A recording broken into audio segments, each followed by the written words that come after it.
আমি যদি মরে যাই আমাকে বুঝবেন, আমাকে মেরে ফেলা হয়েছে, আমি সুইসাইড করতে পারি না।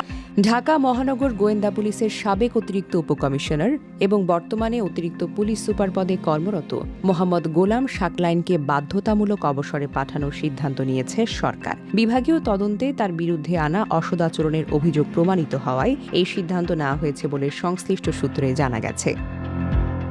সূত্র জানায়, এই বিষয়ে প্রস্তুত করার সারসংক্ষেপে ইতোমধ্যে স্বরাষ্ট্রমন্ত্রী স্বাক্ষর করেছেন। পরবর্তী ধাপে এটি প্রধানমন্ত্রীর কার্যালয় হয়ে রাষ্ট্রপতির অনুমোদনের জন্য পাঠানো হবে। রাষ্ট্রপতির সম্মতি পাওয়ার পর এই বিষয়ে আনুষ্ঠানিক প্রজ্ঞাপন জারি করা হবে।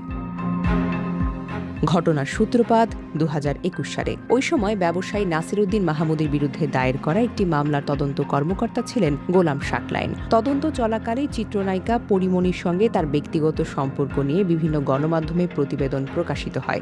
পাশাপাশি সিসিটিভি ফুটেজে পরিমণির তার সরকারি বাসভবনে যাতায়াতের বিষয়টি নিয়েও ব্যাপক আলোচনার সৃষ্টি হয়। অভিযোগ ওঠার পর গোলাম শাকলাইনকে ডিবি থেকে প্রত্যাহার করা হয় এবং বিষয়টি তদন্তে একটি কমিটি গঠন করা হয়।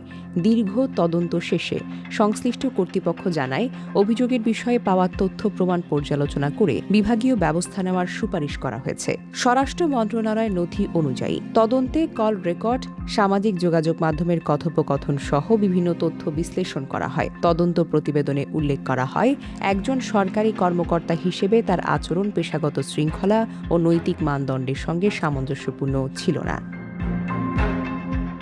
সরকারি কর্মচারী বিধিমালা 2018 অনুযায়ী পরিচালিত বিভাগীয় তদন্তে তার বিরুদ্ধে অসদাচরণের অভিযোগ প্রমাণিত হয়েছে বলে উল্লেখ করা হয়। আত্মপক্ষ সমর্থনের সুযোগ দেওয়া হলেও কর্তৃপক্ষ তার ব্যাখ্যায় সন্তুষ্ট হয়নি। এরপর তাকে চাকরি থেকে বাধ্যতামূলক অবসরে পাঠানোর সিদ্ধান্ত নেওয়া হয়েছে। তবে এই বিষয়ে গোলাম শাকলাইন বা পরিমণির পক্ষ থেকে এখন পর্যন্ত কোনো আনুষ্ঠানিক বক্তব্য পাওয়া যায়নি। সংশ্লিষ্টরা জানিয়েছেন, এটি একটি প্রশাসনিক ও বিভাগীয় সিদ্ধান্ত যা সরকারি তদন্ত প্রতিবেদনের ভিত্তিতে গ্রহণ করা হয়েছে। Desk report, recap news.